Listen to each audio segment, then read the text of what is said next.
அன்பார்ந்த கள்ளக்குறிச்சி மக்களுக்கு நமது நியூ கேவிஎம் ஜுவல்லர்ஸின் வின் 8 ஆஃபர் மூலம் மார்ச் 19, 2025 அன்று நடைபெற்ற போட்டியில் வெற்றி பெற்று 1 பவுண்ட் தங்க நகை வென்ற அதிர்ஷ்டசாலி வாடிக்கையாளர்.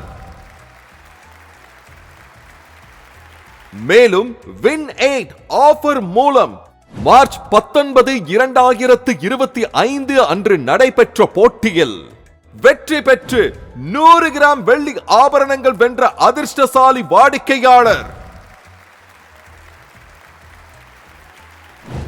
நீங்களும் அடுத்த அதிர்ஷ்டசாலி வெற்றியாளராக வேண்டுமா? விரைந்திடுவீர். New KVM jewellers, 36, Salem main road, Kallakurichi.